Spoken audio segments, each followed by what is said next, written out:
With us now on the phone is the former chairman of the House Intelligence Committee and former U.S. Senate candidate Representative Pete Hoekstra. He also serves on the advisory board for Lignet.com.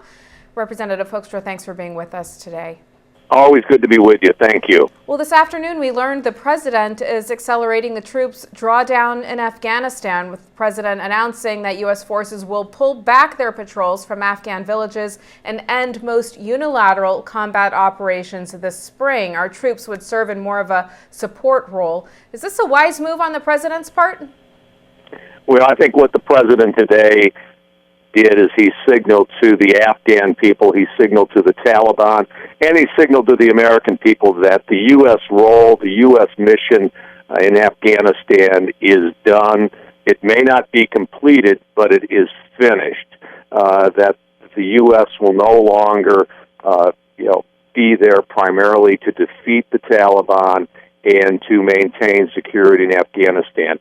I think in the long run what this does, it really creates a significant uncertainty in Afghanistan in terms of the Afghan government to be able to maintain security in Afghanistan, and I think it reopens the possibility of the Taliban to emerge as a major player in Afghanistan, and perhaps for a resurgent al-Qaeda to move out of Pakistan and again occupy both sides of the border between Afghanistan and Pakistan. I think it's troubling.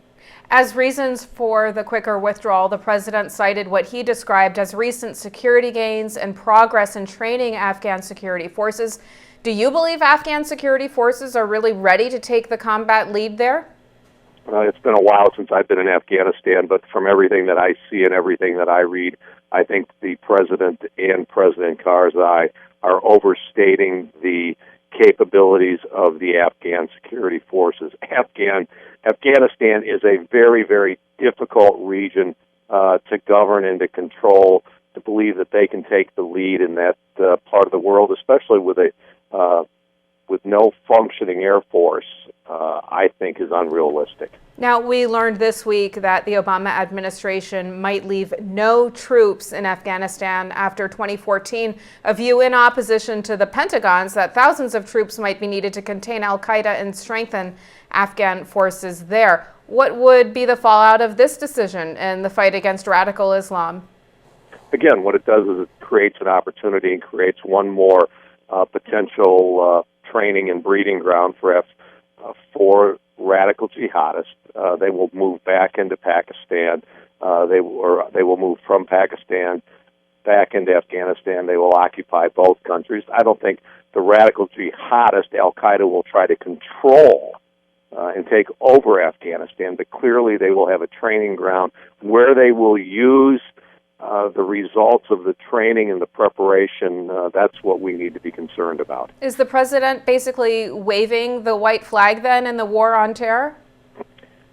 I don't know if I'd go as far as saying he's waving the white flag, but clearly the president's attempts to contain and defeat radical jihadism have not been very successful, and I think this is just one more part of what I think is a strategy that makes America much more vulnerable. We see what's going on in northern Africa. We see what's going on in other parts of the Middle East. And now we see that even in the areas where we've invested the most American resources to try to combat and defeat radical jihadism, the United States is now pulling out. And with no troops left there, it really does become what it was 12 years ago, the wild, wild west. So basically a return to the pre-9/11 days. I think, it may take a little time there, but in those remote regions of Afghanistan, it is going to be a return to the pre-9/11 days. I think that's exactly right. Let's turn to the president's recent nominations. Should Senators Chuck Hagel and John Kerry be confirmed for Secretaries of Defense and State, respectively? And what do their nominations tell us about the course President Obama wants to take with foreign affairs these next 4 years? I think that here's where I depart from some of my colleagues or former colleagues in the House and in the U.S. Senate. I think that the president deserves his appointments. If he wants Kerry to be his Secretary of State, that's fine. If he wants Chuck Hagel, to be his Secretary of Defense, and John Brennan to be his Director of the CIA, at least with Hagel and with Brennan, I've got concerns about those nominations. But I don't think Republicans and others who disagree with these appointments should be focused on the individuals. These are ethical individuals. They have served their country, but they are there to carry out the president's mission. We ought to be focusing on our disagreements with the president in terms of his national security and foreign policy agenda, and not necessarily on the individuals. So I say confirm his appointments, focus on the policy differences, and try to influence the president's foreign policy, national security policy, but don't make this a fight about the individuals that he's appointed to these positions. Let's talk about Benghazi real quickly. Senator Lindsey Graham wants to delay confirmation hearings of John Brennan for CIA director until the administration provides answers on the September 11th attacks there. Secretary of State Clinton is set to testify on what she knows on January 22nd. What are the top questions you feel the administration needs to answer right now, and why all the secrecy? Well, I've never figured out all the secrecy. I think, and maybe the information is too classified to release publicly, but exactly why did we have such a significant CIA presence in Benghazi?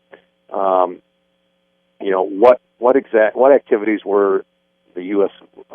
government? What were we actually involved in? Was it the shipping of arms and munitions from Libya into Syria to arm the rebels?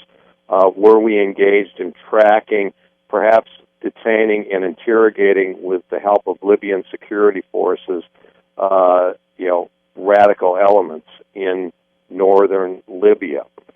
Exactly what was going on there, that I think is the key to understanding why the facilities were attacked in Benghazi and why the ambassador was killed. I think the other thing that we will find, and it's embarrassing, but it's not surprising, but it's embarrassing to the president. It would have been especially embarrassing before the election, is that the individuals that attacked our facilities in Benghazi, ultimately I think we will find that they were trained, they will have received some training, and they will have received some equipment from NATO or American forces, because they were part of the effort to overthrow Gaddafi. And after Gaddafi was overthrown, they turned against NATO and they turned against the United States. And that shouldn't be a surprise. But I think those are the kinds of things that need to come out into the open, and then we have to have an adult discussion about those things. I don't blame the president for those things, but those are the kinds of issues that we have to have an open and a forthright discussion about. Foreign policy is hard, but those are the three issues. Who were the folks that attacked us? Who trained them? Where did they get the equipment? What were we doing in Benghazi? Were we detaining and perhaps interrogating radical jihadists, and were we shipping arms from Libya into Syria? You think we'll ever get the answers to those questions? I think the president and this administration have done a phenomenal job of keeping that information away from Congress and keeping that information away from the American people.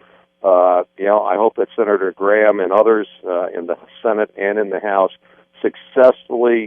are successful in forcing the administration to give us that information. Let's talk about Syria. The Financial Times is reporting that Syria might have 50 tons of enriched uranium stockpiled. How does this change the dynamics in the Middle East? I don't think it changes the dynamics there much at all. We've known about the threats in Syria for a long time. Enriched uranium just makes the problem a little bit more complicated. It was complicated to begin with in terms of the weapons that are in Syria, the chemical, perhaps biological weapons that we may find in Syria. all of a sudden now it's kind of like, whoa, this problem's just a little bit more difficult than what we thought it was. It's extremely difficult. It's extremely complicated. This is just one more complicating factor. Last question for you, Pete. Could Jordan be the next flashpoint in the Middle East? I remember a discussion that I had with a business colleague of mine about maybe it was 2 years ago now. We were talking about what was going on in Egypt. We were talking about what was going on in Libya. And he indicated to me, he says, Pete, I don't think that, I don't think that anything's going to happen in Syria. I've been thinking about making some business investments in Syria. And I kind of looked at him and I said, I think you're crazy. I think it's very, very possible that this could move over into Syria. There's nothing that I know, from a classified nature or anything that says that it's going to happen, but it's almost natural to expect that it could move into Syria. I think it's very, very possible that the unrest that you see and that has moved throughout the Middle East, that it's going to move into Jordan. You've got a good king, a good government in Jordan, but you have a government in Jordan that was being supported by Egypt under Mubarak.